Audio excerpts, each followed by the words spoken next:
Welcome, everybody, to DAT Poker Podcast, episode 119. It is March 4th, 2022. I'm your host, Dave Schwartz, alongside producer extraordinaire Roscoe P. Coltrane. Hey there. Hey there. Is that Riley? Could have been Riley Martin. That's you. Oh, it's me. And hey, how are you? Terrence Chan with the Ukrainian flag heart background. Nice to see you, T. How are you, sir? I'm doing well. Yeah, not being sold as an NFT, even though there's a color scheme resemblance to our own our NFT. Right. I'm doing well. Episode 119. You remember when we thought we might not make 100 and have Phil Ivey on? That's right. We did 18 episodes ago. If you want to check that out, Phil Ivey is episode 100. That was a lot of fun. We did a full hour with him. Daniel in some sort of lair in Las Vegas. What's going on there? No, that what you're seeing behind me, this is actually our balcony that my wife did a great job remodeling. I'm not on it though. Like, I don't know if we got, I'm like on the couch, but I thought I'd make it look a little prettier. So here in Vegas, I got the Vegas game on. They're up 5-2. It's 5-4 with 50 seconds to go. If they lose this game, it would be the collapse of, like it could be really, really bad because Vegas Golden Knights have not been doing so hot as of late. Lots of injuries. You're talking to a guy with Jack Eichel who was very excited to have in his pool, and he has 0 points and 5 goals tonight, so I'm not super excited about that. Daniel, week 2 of eyes being lasered and fried. You got your eyes fried. You were 3 days after in our last show. I'm wondering how it's coming along. So that's a good question. It's funny you just say that. I was just putting drops in my eyes.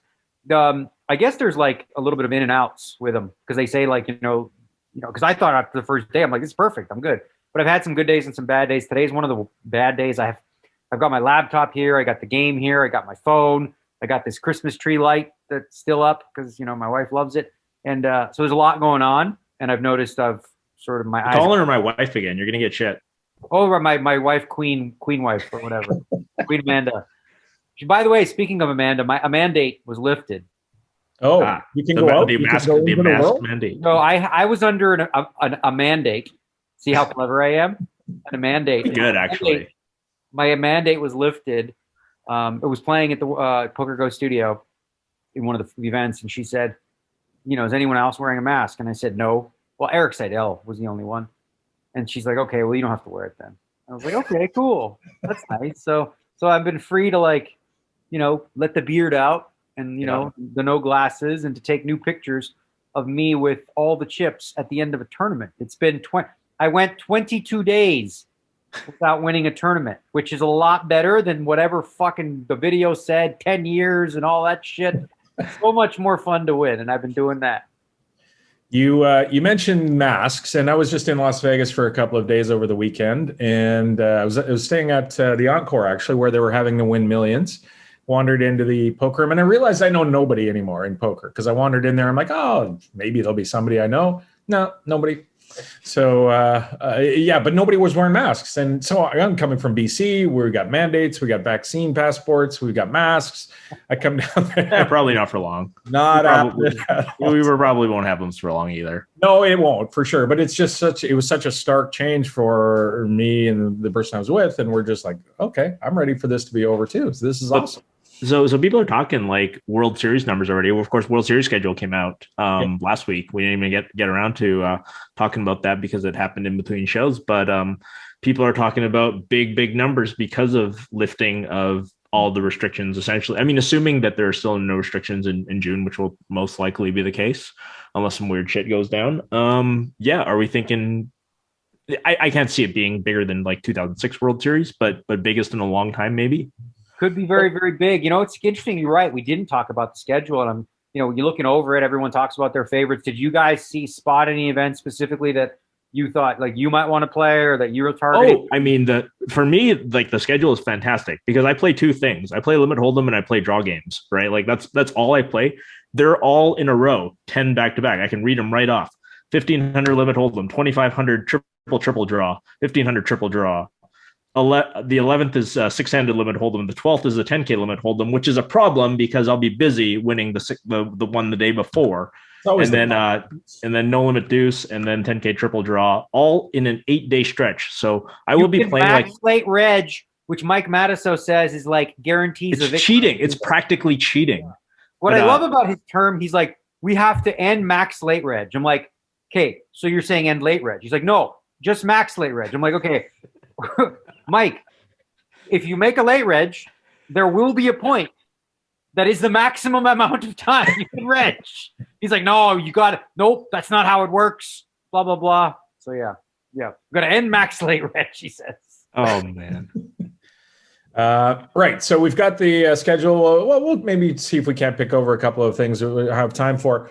We've got a bunch of stuff on the docket today. We talked about high stakes poker coming back to PokerGO. It has. We've had 2 episodes in the books. We'll touch on those. Before you get there, I just want to share the 2 events that I think are super cool over the World Series. Yeah, let's do that. Let's do that now. So the Wynn, the Wynn, took the idea of the mystery bounty, but that was an original World Series idea they didn't implement last year because of all the, the hullabaloo and whatever. But the other one that I think is going to be really interesting, like incredibly interesting for me and for all the high rollers, is the start $100,000 buy-in bounty tournament. Like we don't do that, right? Yeah. And you're dealing with a bunch of guys who study the fuck out of these little itty bitty spots. And like, I'm not kidding. In the tournament that I just won over at the Wynn, the 15K high roller, we were 7-handed. It paid 6 spots. Okay. 3 of the players were less than 3 big blinds with big blind ante. Wow. One of them had 35K, put 20 in the big, 10 in the small, left a 5K chip behind. 10, 15 years ago, people would have laughed this guy out the building, right? He ended up bubbling, which is besides the point, but like the level of depth of understanding of, like, if you watch a guy like Sean Winter, he does the craziest shit you've ever seen. So like, he'll open for like 70% of his stack, and then if you move in, he'll just fucking fold. Like, it's like, he just does some crazy, like, it's interesting because I don't know that all those little ICM spots are solved, but now, so as I said that, now factor in bounties. And the way that that's going to play at the highest levels, I think it's going to be a real mind fuck. And I'm not going to spend too much time worrying about getting bounties. I'm just going to try and win the tournament and the bracelet, and if I get bounties, great, which is giving up some EV, but I don't want to put in the work in learning bounty tournaments. It's not up my alley. So those are the ones you're looking forward to. There's so much fun though when there's a short stack going all in, and then like everybody's just swarming in on it. I mean, you don't do much work in it, but a lot of that stuff is just pre-flop equities in a lot of ways. Like it's like, because there's so little post-flop play because people are always isolating those bounties. That's sort of been my experience playing. Right, bounty. but then there's the isolator of the bounty, right? Which is a little wider, which means the guy behind him may isolate the isolator of the isolator. That's why it's fun. And it's like fucking war, Like, what do you do? Like, if the short stack goes all in, and then the button re-raises and you've got like ace 10 in the big. I don't know. You just fucking ship it now? Probably. Yeah. Probably. Lots of high roller events, lots of low roller events too. It seems like there's a big disparity in the schedule. But yeah, tons of fun events. It's going to be interesting. We've talked about it a lot. We're moving over to Bally's.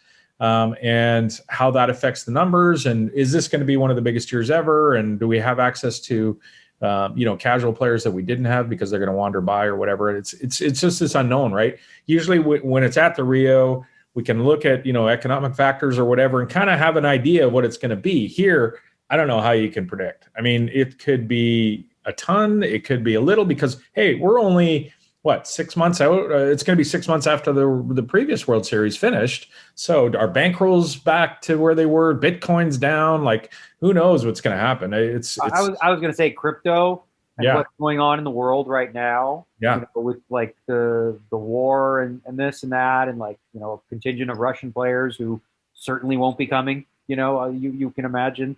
So yeah, I think like the number one predictor will be how well crypto's doing, especially at the higher levels. I think that matters less, in your $400 reunion tournaments or whatever. But at the high rollers, the price of Bitcoin, in some ways, it has a double effect, right?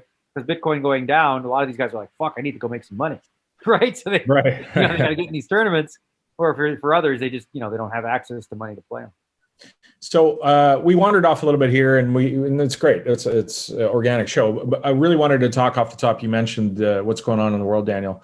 Eugene Katchalov, who everybody knows in the poker world, I was glued to his Twitter feed for the better part of a week, where he was live tweeting. He was in Kiev, and he had to get out with his family. And I guess he thought maybe that, this wasn't going to happen. And, he had a couple hours, I think, because his friend woke him up at 4 a.m. and said, there's explosions, you need to get out. Packed up his car with his wife and started driving west, and live tweeted it. And, because he's got a lot of friends, and how is he going to phone everybody and tell everybody he's okay? Well, the solution is to live tweet it, and all his friends can watch and see how he's doing. And some of the stuff, like his checkpoints and, gas stations are closed, and the traffic, and getting to the border. I think he went to the Hungarian border and got across, but it was. I think he went to the Hungarian border after he was originally going to the Polish border, and then he said that he was worried about bandits at some point. He changed his route. I mean, I think Andy Block asked him, like, "Hey, post your route," and it's just like, you can't even understand the route that was taken, because you just think, oh, you're fleeing the country. You just go, where's the closest border? I'll go there, and that's where you start. But then, he starts getting like live traffic updates, and these roads are blocked, and there might be bandits this way. And it's fucking wild to think about, just trying to get to safety, as we're sitting at home, sipping on our lattes on our couch, on our comfy couches, right? Like, well, that's the thing for me that makes it the most surreal is a week before I watch BBC World News, and I was like, a week before it started to look like something might happen there. So the first thing I did was I messaged Eugene. I go, Eugene, where are you now? He's like, I'm in Ukraine. I was like, get the fuck out of there. Like, I don't know. He's like, because, he's got means. He can go anywhere. And he explained to me all the reasons why there's nothing to worry about, because it would be very, very stupid for Putin to do this. So he's not going to do it. It's just a lot of, he thought it was, he bought into the hype of it just not being anything. He said most people there were, going about their daily lives. And then if you read the piece that he wrote, he started to take some precautions just in case, and to see it happen, I think was really, really surprising for him. And then him sharing the video of his wife's clothing store just being blown to smithereens. It's like, that just really brings it home. But I'm glad he's out, and I also saw it like on a news story today. It's just crazy. Like, not everyone's built for this, but there's some people like I saw from Montreal, from England, from whatever. These just like American. They went to Poland and they're going to Ukraine to fight. The Ukrainian Foreign Legion. It's wild. It's just like random dudes. Six guys met up there. They don't even know each other. And they're like, well, let's go. I don't know where we're going, but we're going to fight. And most of them have military experience and stuff. But it's like, at this time, the bravery that you see, like, I know nothing about Zelensky's politics, nothing. But all I know is he's a badass motherfucker. Yeah. And I would be very proud to have him as my leader, no matter what he's just been so brave and so courageous. And hopefully they make it through this, knock on wood. Yeah. So the poker world was certainly happy to see Eugene post that he had gotten out, and fingers crossed for somewhat swift end to all that without a lot of loss of life. Let's hope for the best. And as you say, Daniel, Russian poker players, they're all on our minds for sure. All right. Ukrainian poker players as well. So let's move on. So high stakes poker, we talked about it, excited. It's back, season 9. And so, when the show kicks off, it's, our regular commentators that we love so much. And then the lineup is great. It's Doyle, Phil Ivey, Tom Dwan, James Board, a fellow named Hultman. I'm not exactly sure who he is, but we'll get into that. Corey Aldermere, who just won the main event, to Daniel, of course, and Patrick Antonius. So it was an awesome lineup to kick things off. But the show, Daniel, and maybe you can talk about this, wasn't very exciting. Like, Ivy's just mucking King Queen like it's nothing, and I don't know if he's and then I started watching episode 2, which got released, and now Phil opens it up a bit, and I'm thinking to myself, Phil probably threw hands away for a half an hour just to make it look like he's tight or something, who knows. But Daniel, thoughts on the episode 1 of High Stakes Poker, and maybe it wasn't there wasn't a lot of fireworks. Okay, so the Ivy thing, because everyone asks me about that. He was involved in something on his phone. Like, he was just like, he wasn't even paying attention. He was whatever. And then I think throughout the week, like, he didn't really feel like playing that much. So he just said he's going to knit up and just like print. Because if you play like that in this game, you probably just win money, because a lot of people splash around. You got John Robert, who shows up, and he makes the action go a little crazy. And I want people that are watching, if you've watched the first 2 episodes so far, you might be thinking, okay, action's a little slow so far. Hold your horses, because it's going to get big. Okay. there will be some epic pots. There's a hand that I'm going to play against Patrick Antonius and Phil Ivey that everyone in poker is going to talk about and debate. Okay. And there's going to be another one between Bryn Kenny and another player. We're talking $1 million pots. The stakes right now are 200, 400. But as you saw in the end of the last episode, JRB showed up between straddle time, so 248. Those stakes are going to go up to 500, 1,000. The buy-in's going to go up to, I think, 200, 250,000. And, we're going to have a new cast of characters as it goes. But, just like anything, when you guys sit at a game, right, you show up at 6 p.m., the first hour is like, whatever. But then at like 1 a.m., chips are fucking flying. You know what I mean? It's just like, It's like anything. People start out with a plan and everything's good until they lose a few pots. And all of a sudden, now all of a sudden Jack 4 suited looks like defendable and for middle position, So the action will heat up. There was a few interesting hands. I picked out 4 that we can discuss, all 4 that I played. And we can go over those too, because several of them I noticed on Twitter were picking up steam in terms of people debating them. So we can talk about. Yeah, let's go over a couple. So there was a ace-8 of clubs hand that you had. Ace-8 of clubs. I think you made the nut flush against Doyle. No. Or sorry, no, it was a flush draw, right? They both missed the flush draw. Right. Yeah. Sorry. Yeah, I don't have it in front of me. I think I can explain it. Or you have it there? Oh, Ross, there's Ross throwing it up for the YouTube folks. For those of you listening, you can't see this beautiful display, but for those of you watching, you can see the actual, set situation here. So in this spot, Doyle raises, yeah. All right, look at that. Look at this. We got the replay. Raises with the Queen Jack of clubs. 2 and 400. He raises it up to 1,200. Folds. I call actually on the button. I was actually the button, which is fine. Whatever. And I think we get a couple more calls, or at least one more call, 1 or 2 more calls. Anyway. So I think it's only Karai in the big blind. Okay. All right. I trust you. I trust your because I don't remember. That was like the less relevant part of the pot. So yeah. Karai checks. Yeah. Doyle bets here. There's what? For 3,800 in the pot, and he bets pretty big.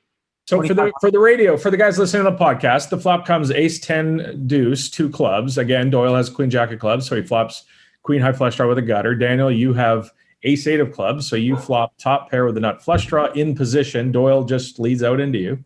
Yeah. So a lot of people would look at this spot and go, "Oh, Daniel, get all the money in." With this kind of a hand right here, this isn't a hand that you typically raise with, because you pretty much, when you raise, you're going to get it in against 3 10s, ace 10. You're not going to get it in all that great, but you keep hands in that are worse. Obviously, Doyle's going to have a lot better aces, and his sizing was big, right? So when we define sizing, small is less than half pot, big is between half pot and full pot, and then you have overbet. So he bets pretty big. I call, Karai folds. The turn is a deuce. He checks. There's not.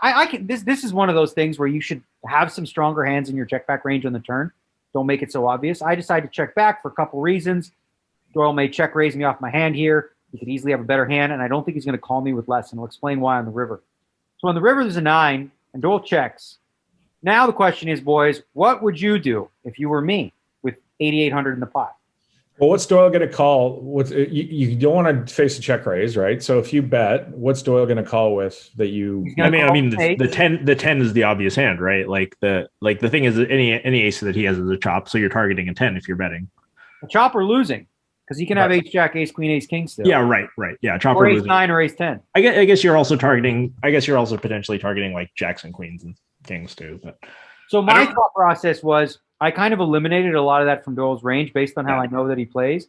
Like with queen, I don't think he bets the pocket pairs, but yeah, exactly. He may. Yeah. I don't even think he bets a 10, frankly, especially not for that size. Like when he goes up, he goes 2,500. I don't think that's going to be a 10 jacks, queens, or kings. So if you eliminate those from his range, one of the things you think about when you're value betting the river is, okay, if I bet, can I beat the hand that I'm hoping calls me, right? And as you said, I chop with every ace. He can have ace jack, ace queen. He can be check raising me with pocket with a whole bunch of hands. But really, I have ace-8 of clubs. So I have the 8 of clubs. I block a flush draw to a certain degree. So there isn't much value, I didn't think here. So I check it back, and Kitty Quo on Twitter was like in the hospital. She was sick. She's like, "What? Am I sick or Daniel crazy? Check back river." So I thought I'd explain that to her on Twitter and here. So and this is like old tournament mentality, really, but it's not where, just win what's in the middle kind of thing. But really in this spot, it's just a question of what is Doyle's calling range?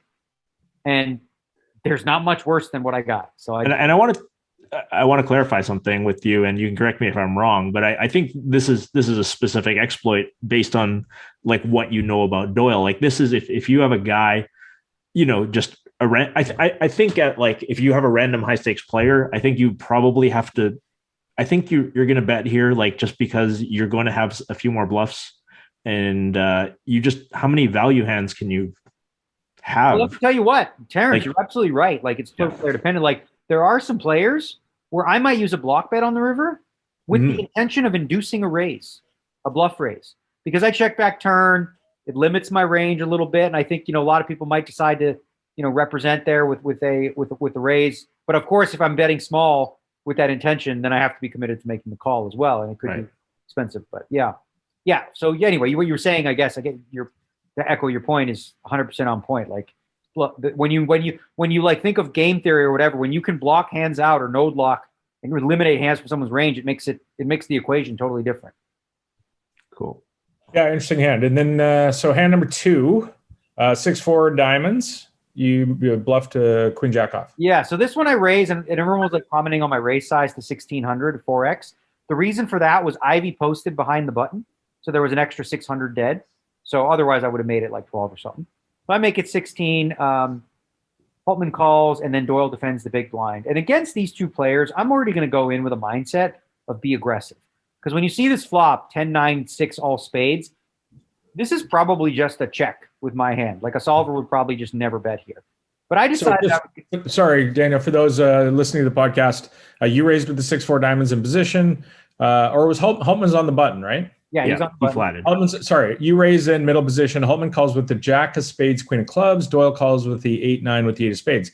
The flop is 10-9-6, all spades. So Doyle flops middle pair with a gutter and an 8-high flush draw.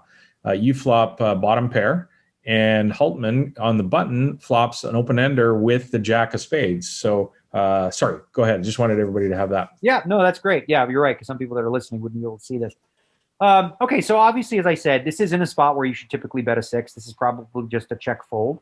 But as I said, going into it, I was going to try to like be very, very aggressive against these two specific players. Figured I could represent a lot of stuff, and they're going to be pretty nitty, especially facing overbets, and you'll see that comes to fruition. So I decided to bet small, about quarter pot. I think what did I bet, like 1,500 or something, and both call, right? So the turn card. This is a fairly primitive Henry player, so that's fine. I can't rewind. Now the turn card is an ace. There's actually 11,000 in the pot because of Ivy's dead money or whatever, and I decided to go for half pot here.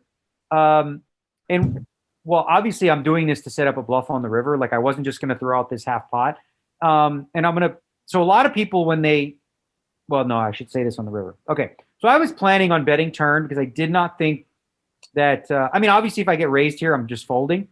But if not, I'm probably going to plow ahead on a lot of river cards. So because the turn is the ace of spades, right? So 4th spade shows up, right? Yeah, 4 spades. So the king of spades is the nuts. 7, 8 of spades is the straight flush, of course. Now Holtman has an easy call for half pot, and Doyle has an easy fold, even though he has the 8 of spades. So that's what happens. Holtman calls, Doyle folds. And we go to the river. So the river, there's about 21,000 in the pot, and the river is a 6. Okay? So how's that relevant to me? That didn't change anything in terms of me going from a loser to a winner, right? I mean, maybe if he had ace-9 or ace-10, like I'm now winning, right? But realistically, his most likely hand is what I kind of thought he had, which was offsuit Broadway combos. Now, the question is, what can I represent, effectively here? And really, for an overbet size, which was what I chose, I bet 36 into 21. I'm saying I have the king of spades, a straight flush, or a full house, right? And I saw a lot of people commenting saying, well, Daniel, you can't have a full house because you wouldn't bet the turn. Absolutely wrong. One of the things that I learned doing a lot of solver work is on 4 flush boards, solvers really like betting sets and 2 pair a decent amount as well, specifically for this reason, because, when you do fill up, it's somewhat hidden. But more importantly, you don't get raised on this board like ever, right? Like who's ever raising this board unless they have the king of spades? And when they do, you can fold if the size is not right, and you can call if you're getting priced in with the set and potentially win a bigger pot. So that was the biggest miscalculation a lot of people said about my range here, thinking that I couldn't have full houses. So here's the thing too, when you think about a poker hand, sometimes you always have to sort of factor in like I need some bluffs, right? what worse hand would I get to this river with, really? That's a better bluff candidate than this fucking hand, right? So that's the bottom of my range as played, raised, bet flop, bet turn. I don't have any hands worse than this. And it also blocks full houses. So I go ahead and put the pressure, as I said I was going to do, with a little bit more heat, and I overbet 36,000, and he tanked for a little bit before folding. So I want to ask you quickly, opponent specific to this. So we're talking about, I'm going to bet on the turn with two pairs and sets and stuff. Do we know much about Hultman, your opponent here? Like, I get it if you're playing against one or, Corey or somebody like that, where they're going to take that into consideration, right? Where, maybe you're playing against a player who looks at this and goes, wait a second, he didn't bet the turn. How does he have a full house? It doesn't make any sense. If he had a set, he's going to check. You know what I mean? Like, is this opponent specific here rather than just playing, how you would with this all? No, it's actually the choice to bet flop and turn was player specific, specifically Doyle and this player that I felt like wouldn't continue to call turn and call river without the absolute nuts. Like I thought a big overbet was going to get, or a big bet would get both of them in that situation. But as far as, factoring in, whether, sets and two pair on turn in this situation in terms of whether I can have that really didn't play a role. Actually, that wouldn't have changed no matter on the player. Like I'm always like, if I have a set there, I'm betting on a four flush board, a decent amount, as I said, for the reasons I did. You don't get raised hardly ever. And when you do, sometimes the raise is super small, like a min raise, which allows you to get priced in. And if the raise is too big, okay, oh well, you're running into the nuts. You're not folding the best hand. We all know that. So and correct me if I'm wrong again, but I mean, people will flat there with the king of spades in Holtman's position, I think, with player behind. Yeah. I mean, because it actually makes a lot of sense. I was thinking if I were in Holtman's spot and I did have a king of spades, like flatting does make a lot of sense there. And then, of course, like the river card's fantastic for you because now not only do you have the threat of the king of spades, but you also have the threat of the full house. And I don't know if Holtman would have folded a king of spades, but, I expected him to call with the king of spades only. Queen or jack folds. And of course, if he somehow had a full house with pocket nines or pocket tens, obviously he's calling me. But I figured his calling range was only king of spades or better. But you can discount the king of spades a little bit because he doesn't raise the turn, which is nice too. Little. But again, he still could. Sure. Yeah. Terrence, what do you do with Hultman's hand on the river when Daniel bets into you in that spot? I mean, I don't know any. I think it's probably a fine fold. I don't know. It has to be a fold because when you factor in my range, I bet into two players on flop and turn. Right? Like, there's not a whole bunch of bluffs that didn't either get there. Like, what air hands do I have other than the one that I have? So anytime you can run a bluff like that in a spot like that where, like, the guy folds and you bluff, it's like, you still made the right fold, dude. By far. Well, but here's the thing. Unless specifically I'm trying to exploit you and we're getting into this leveling war of, well, let's say I'm Holtman and Daniel, I think Daniel's actually exploiting me, then of course I'm going to call wider there too. Because if you're betting 6-4 diamonds on that flop, then you're probably almost betting range. Sure. Really. That's where the exploit comes in, but they don't know that. Like I assume if you asked Doyle or Huffman before the hand started and said, like, do you think Daniel would bet here with 6-4 diamonds? The answer for both would be no. Right. He would check. All right. Moving on to episode 2. You guys started playing props. I noticed that, or at least Phil and Doyle, or was it Phil and Patrick were trying to start the props? Doyle and Phil are like two brothers who just fight all the time. They're amazing to be around when they're in their moods. And so they were playing props. They tried to get Patrick in. He didn't feel like it. If I get into props, I can't stop. I'm addicted to it. So I decided not to play. But they were trying to goad us in. So it was really just Ivy and Doyle arguing about their props and things like that to start episode 2. All right. So this is a hand. I want to say it's halfway into the episode. You're in the big blind with the 8s. Let it go, Roscoe. Yeah, this was a straddled hand, right? So you got Ivy with the straddle. Ivy straddles, yeah. Corey makes it to 2,100 with 7s in middle. Tom re-raises with ace king. Tom flats. Sorry. Tom flats on the button with ace king. Comes to you, and you 3-bet to 12-7. Ivy folds the straddle. Corey folds the 7s, and Tom ships. So this is another hand. Yeah, this is another hand where I saw a lot of like traction on Twitter, so I thought we would cover it. And I think people are really misunderstanding the situation and my hand class, right? So first question is this: like, what is the price I'm being laid? It's 100,000 because that's what I got, and there's 30,000 dead in the pot. So that money's already there. The 12.7 you put in, that's 30,000 in the pot. So it's 100 to win 130. I'm getting 1.3. Now it's as simple as this: calculating my hand and how it does against the range that I expect Tom to show up here with, and if it does, if I'm getting value, it's a plus EV call. You call. If not, you fold. It doesn't matter how much money it is. I saw people saying, well, you can look for better spots. That's not how cash games work. There's no need for better spots. I can afford to play these games. So anytime there's plus EV, I'm going to take it.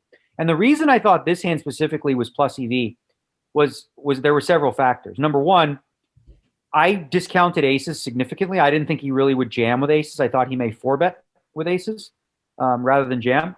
He may have done it, but like I said, I think he would have probably come in with like a 4-bet sizing. Kings as well, but I would give him credit for having kings a little bit. Now, jacks and queens make a lot of sense for him to play this way, but the two hands, so those are the two hands I'm most worried about is jacks and queens, right? And there's 6 combos of jacks, 6 combos of queens. That's 12. I don't think he's jamming 9s or 10s, and the reason for that is, knowing the type of player that he is, he's in position on the button. He's not turning that into like a semi-bluff. He's going to take a flop.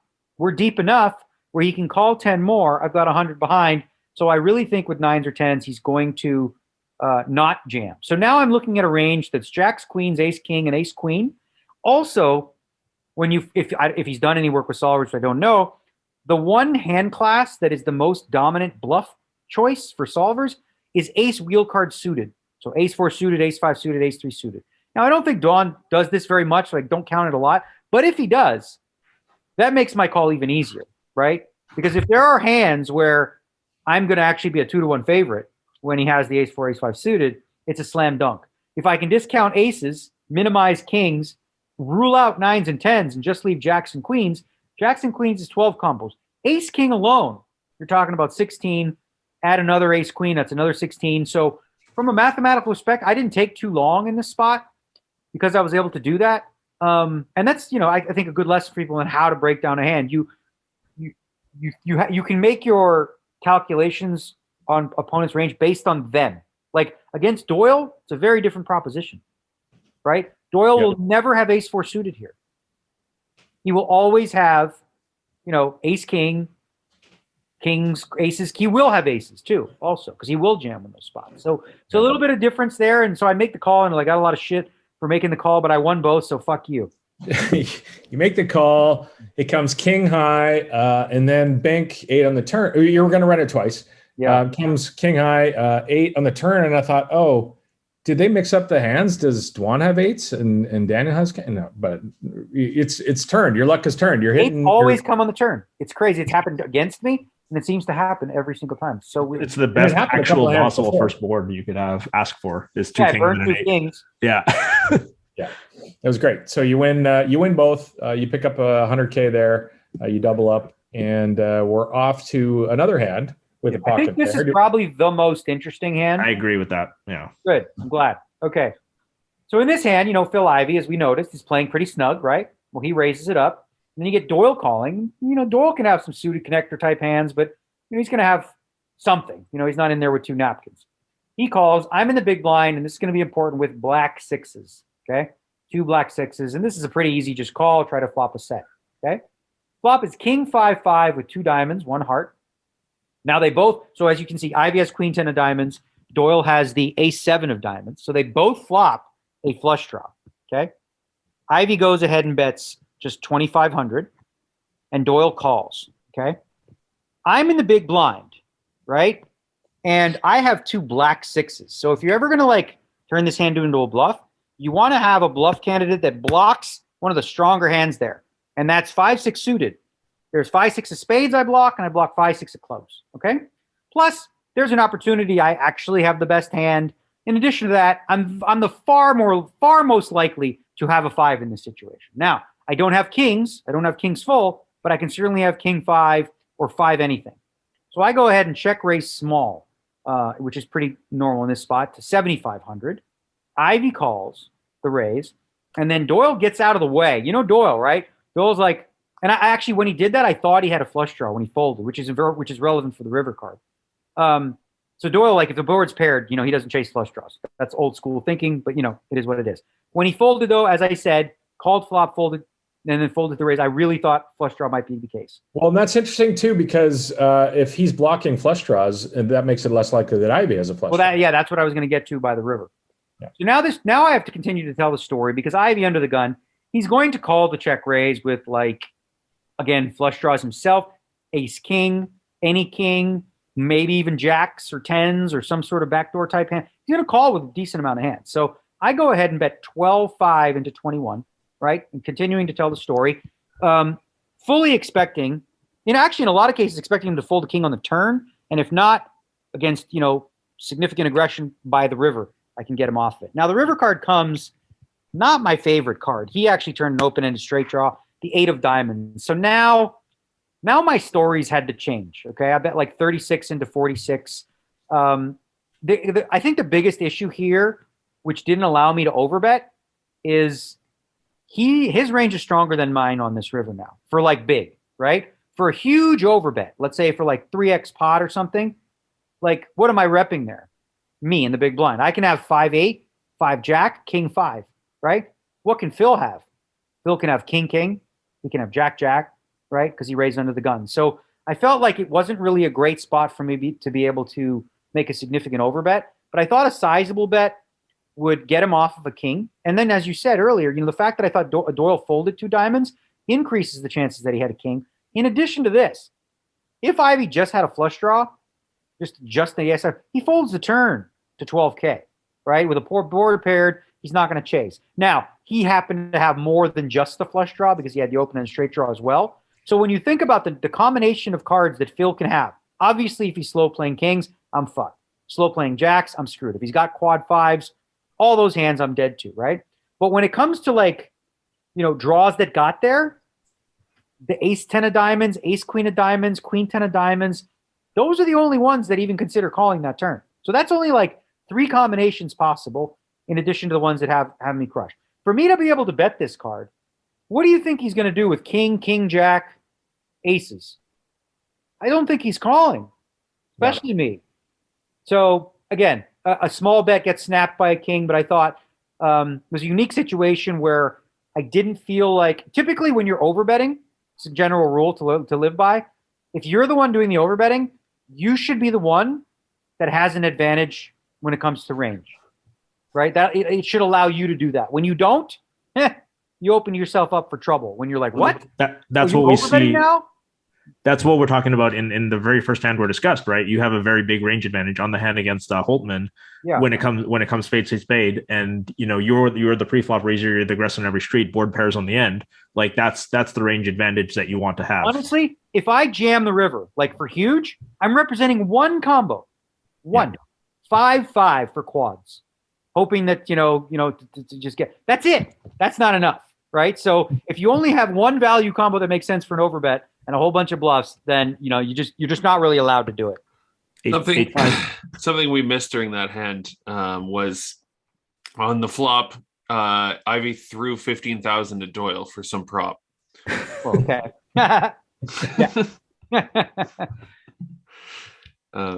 Yeah, I thought that was a great hand. I wrote exactly the same notes, just how good the bluff is on the flop because blocking the 6-5 suited and having the higher frequency of 5s. I'm curious, Daniel. I'm curious. Obviously, this is in the can, and this has all been, we're replaying stuff that's happened months ago, and you're not going to tell us what happened, and nor should you. But I'm curious as to how you found people playing against you that maybe you haven't played against in a while, because you've undergone some transformation with your game. You've done been outspoken about some of the things that you're doing. You watch these guys playing these high stakes poker. You've studied them. I'm curious. I'm sure these guys probably listen or find out exactly what you're up to. Have you noticed people playing differently against you? So no to all that.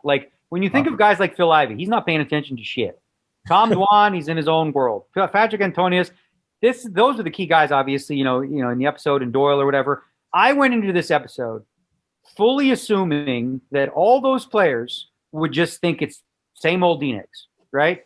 So all the same sorts of things they'd think I'd be doing before, I'd be continuing to do. and and being completely blind to how much work I've put in, with solvers. Obviously, when I was training for the, You mean they don't listen to this podcast and know? I can't imagine they did. So I felt like that would give me a significant advantage in that I would be able to play at a very a very aggressive approach. My whole intention for the entire series was to overfold because, Daniel doesn't fold. So my intention was to overfold in a lot of spots and overbluff because I felt like people probably didn't think I'd be bluffing, especially for big size, as often as I was planning to. So overall, I felt like, people were not thinking of me as like a new type of player. They just went with their old read. So, we've talked before about dropping hockey players from today back into 1980s hockey games. I'm curious if we drop Daniel 2022 into high stakes poker season 1, how that plays out. What you think happens there? Well, I would destroy it. Like even though I ran like dog, like ass in that show, and I lost so many massive hands, the difference would have been is that I would have realized like how much everybody's under bluffing in these spots. And even though I got coolered, I'd just be folding a lot more. So saving 100 here, saving 200 here, and then, doing a little bit more bluffing myself in a different way, and also being a little sharper pre-flop, not like calling as many big, huge 4-bets with like queen jack suited and things like that. So yeah, obviously if I could go back, like I felt really comfortable, frankly, like you saw episode 1, episode 2, I felt like there's nobody there, like in the past, those 3 guys were at the peak, right? Ivy, Patrick, and Tom, but they're not playing against top competition anymore, really. They're playing in softer games, and that's going to come up. That's going to play a role later. And I think I mentioned it on a tweet or something, just about how, some of the guys that I mentioned, like they play against really bad players consistently at high stakes. That can sometimes cause you to like not be as sharp or do things against good players that don't only work against bad players, etc. So like I've been able to play against, I've focused mostly on playing on like the best players I can find. So when I play in softer games, it feels easier. But then I did notice, I just noticed some things that all 3 of them, who were always considered among the top, that was a little bit like, I guess, outdated, a little behind the times, a little bit behind the curve. For all 3 of them. And again, they're all great players and they can adapt to the games that they play in. But against, the killers of today in terms of like theory, they'd be a step behind until they, adjusted. But I have faith that all 3 of them could because they're very sharp. There's one other hand I quickly want to ask you guys about, and this was a hand where JRB came in, and James Board left, passed the baton on to JRB. JRB sat down literally into the big blind of the first hand. Tom raises with ace queen. Yeah. It folds around to JRB, who calls with the jack 8 off. And the flop comes a queen 10 blank with 2 hearts, and check call, turns a 9. JRB checks, Tom bets, JRB raises after making the second nut straight, Tom calls.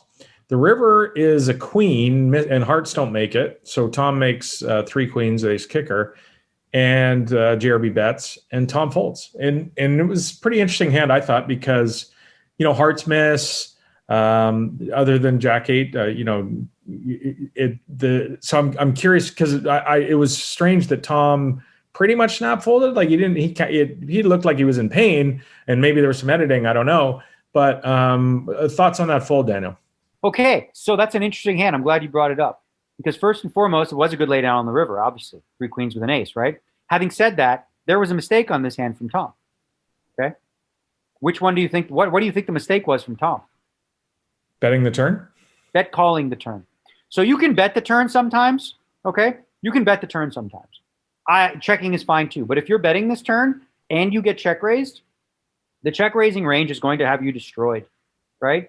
The times that it doesn't, what are those hands? Like you said, maybe a straight and a flush draw. JRB's not check raising those hands all that much. He's just going to call. If he has a pair and a straight draw and a flush draw, he's calling, right? So when he check raises turn, he's saying he's got 2 pair trips or a straight, right? And you are drawing pretty dead against all those hands, right? So he does make the really good decision on the river to fold when he improved the 3 queens, but also knowing that, JRB like got called and still bet the queen, very unlikely for him to be bluffing. But one of the things that I learned too is in those spots is it's actually the turn where if you are going to bet there, and again, like let's say you are facing the bluffs, all of his bluffs have lots of equity too, right? So you're either dead, completely drawing dead, you're either way behind where he has 2 pair and you need to make 2 better pair, or he has a combo draw, which still wins like something like 30-something% of the time. So it's actually a bet fold on that board because it was very, very wet with ace queen. You don't want to get married to top pair when the board comes queen 10-9 and you get check raised. Well, and how much heat can you take on the river unimproved as well is another thing. Like, so the times that he is bluffing, it's not just that he has equity from his combo draws. It's that because you don't know which draw he has, when a lot of cards come, you just end up folding the best hand on the river too when he bombs. Yeah, interesting hand there. All right, season or episode 3 coming up, and we'll do a show and talk about that as well. Moving on, I noticed that, we talked about Ontario. This is Ontario, Canada. What is it, 12, 15 million people, good sizes compared to some of the states that are regulated in the U.S. Ontario has regulated gaming, however, ring-fenced. They're not going to be participating in player pools currently. Hopefully that'll change in the future. But GG has acquired a license to operate in Ontario, in your home province. Daniel, this has got to be a pretty big deal for you. Yeah, so this is our, for GG Poker, it's the first foray into the, the North American market. Obviously, the partnership with World Series of Poker has been going really, really well. We sponsored the World Series last year, going to be sponsoring it again. So, elevating the World Series of Poker brand's always been awesome, exciting for me. And now that, they'll be able to have like the best software ever created, in my opinion, just it's also a fact, but the GG Poker software, I think obviously it sucks whenever you talk about ring fencing, right? But, the fact that licenses were available and GG was able to get one shows a couple things. First and foremost, it's legitimate, and we're going to make more forays like that into the United States market and different things like that too. So, so hopefully that's just this, like a small step towards bigger and better things, in the future. But I'm excited about it, of course. I mean, the launch, there should be like a fun launch, maybe in April. Who knows? Like we might actually, because by April 4th, I think everyone can go live ring fenced. What that means for operators that are no longer, licensed there, I don't know. I don't know how much crackdown there'll be from the Canadian government. If Trudeau is going to get on it and say, hey, you cannot play online. I don't know why I went French. He's not French. Yeah, that's what, did you channel in his dad? Yeah, I don't know what I was doing. Yeah, that Trudeau, right. For the record, it's a place called Ottawa. Ottawa. Good drop. Nice drop, Rob. Good job. That's solid. Yeah, no, I'm excited too. I think Canada's ready for it, and hopefully we open up to sharing liquidity with provinces and maybe more after that. That'd be nice to see. All right, let's move on to. We got a couple of tweets. Roscoe, what do you got? Give us a little drop. You're going surfing on the internet. This was a funny one. Donnie Peters said, in the history of Texas Hold'em poker, what's the maximum number of times you think a single player has been dealt aces on consecutive hands? Online and live poker both count. No limit, pot limit variance of Hold'em count. It seems like there's a number here that has to completely have happened, and the next number almost certainly didn't happen. And I don't know if I'm right. My guess would have been 4, and is 5 in a row. It's got to be more than 4. So I've got my calculator in front of me. So 220 to the 4th is, let's see, that's only 2 billion. So like once every 2 billion hands, like somebody will get aces 4 times in a row. So I guess 5 and 6 is the number then. I guess 6. I think like 6. I don't know. Yeah. So 220 to 6 that's a really big number. Let's see, 220 to 6. Yeah, that's a lot of zeros. I don't know if that many hands have been played. So 220 to the 6th is, let's see, that one's million, that one's billion. So that's like Sean Perry's done it twice. Let's see, that's 900 million. So that's like 113 trillion. I don't think that many hands have been played. So that's 6. So it's between 5 and 6 then, right? Yeah, it's between 5 and 6 because if you get to the one below that, so 220 to the 5th. Let's see, 220 to the 5th here. Is it bad that the Asian guy's doing the math? I mean, this is what the screen share needs to be, Ross. Yeah, we're all field players. He's a math player. We just go to the Asian guy to do the math. I mean, yeah. So 220 to the 5th right now. 220 to the 5th is 515 billion, and that seems like close because I know Stars is up to like 200 billion hands, and then so like the Stars have been around a long time. They were biggest for a long time. They've That's probably they might have like close to 50% of hand. It's probably real. Like it's probably 5, and maybe somebody got lucky once and did 6, right? Like, anybody from PokerStars is watching and they can parse for this kind of data in their database. Let us know. Or not. that would take all their computers wait. Nobody's gonna fucking do that.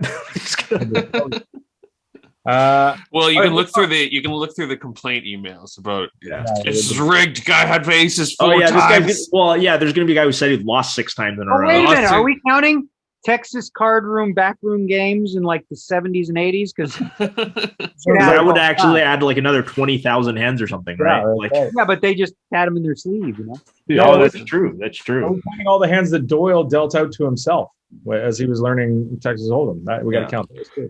I remember getting some pretty fun like combinations of hands, like 4-tabling Omaha. I think Omaha will do it for sure. I got quad aces once, but. Nice. Lots of fun combinations. I had aces full of trips once. I had 4 aces and 3 and trips once. So that's in Hold'em. Wait, what?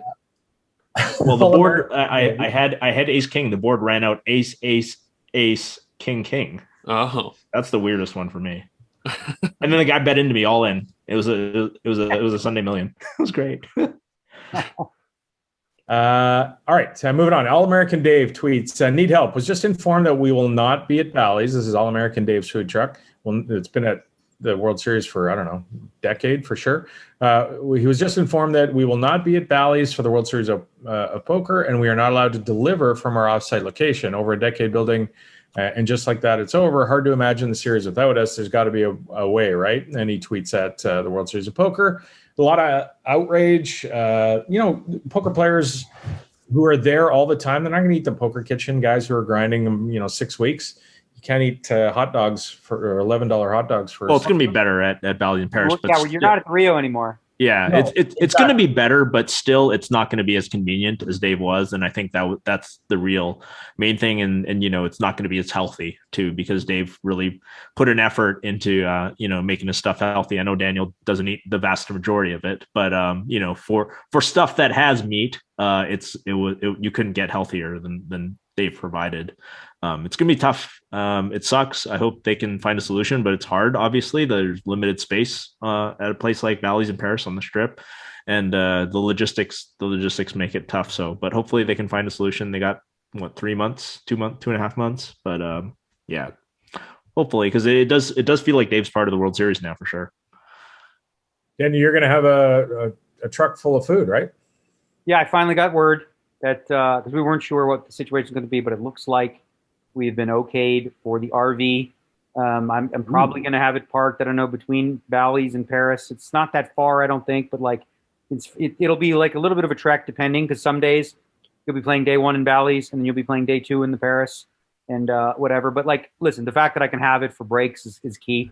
Then even if I don't have it for day 2 breaks, because they're only like 10 minutes, if I bust a tournament, I need someplace to go. I could go to a room or whatever, but it's going to be kind of nice to have my food there and everything like that. And as you said, the thing with Dave, obviously at the Rio, it was a staple.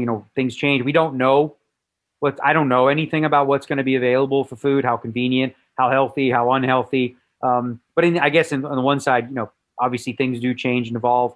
And it's unfortunate because a lot of people do, love his food or whatever. But at the same time, I wonder, if you're a venue, right? It's hard to fault a venue for saying, guys, we kind of want you to eat here. You know what I mean? We kind of want you to spend money in our casino. But of course, it's on them to make sure that they're giving people the options that they want. Because if they're not, everyone's going to look for other sources, which is what happened with the Rio.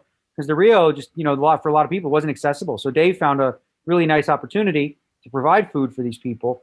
And I'm hopeful that there'll be alternatives for people. And if not, maybe somehow, Dave will be able to deliver. But from what I've heard is from what I heard, something he's not even be able to do Postmates or anything like that, which seems a little much. Yeah. Poker schedule. What's going on, Daniel? What's we got to share this one before people forget. March 20th, I will shave my head. March 20th on GG Poker, $150 buy-in, no re-entry, $5 million freaking dollars guaranteed. Okay, so don't miss that one on March 20th. As far as me for poker, I'm currently in the Wynn Millions. I just won the high roller, as I said. I played day 1. I was so tired because it was 3:30 in the morning. We got done, and I'm not 22 anymore. So I late regged after dinner break, 7:30 with 40K. Was ecstatic to have 220 to end the day. I almost actually the very last hand of the night, I'm like, you know what? For life EV, I need these 2 days off. I'm just gonna fold this hand because fuck it. It was raised under the gun. Ali 3-bet, and Ali Shurovich was like splashing. I'd pocket nines. And I was like, nah, fuck it, dude. I don't want to. I'm just going to fold. So I folded the nines the very last hand of the night so I wouldn't have to come back short or anything like that. So I'm happy to have 220, and I'll jump in for day 2. And then from day 2, it's got that great schedule that every poker player loves. You play at noon, 5 90-minute levels, done at 9 p.m., go home, have dinner, work out, do whatever you got to do. So I'm going to give it my all there. And then there's a couple more high rollers at the Wynn after day 2, day 3, and stuff like that. And not too far after that, I think on the 16th, I'll be grinding hard at the U.S. Poker Open, trying to win the Bald Eagle Trophy. Nice. All right. Thanks to everybody out there for joining us. Thanks to you guys for getting together this week. Terrence has a hard stop in less than 60 seconds. Oh, you're so close. I was shutting off the internet. I didn't want you to walk out mid-show, so we got to cut it off at 59 minutes here. Thanks to you guys again for getting together, and we will talk to everybody next week. Bye-bye. Later, boys.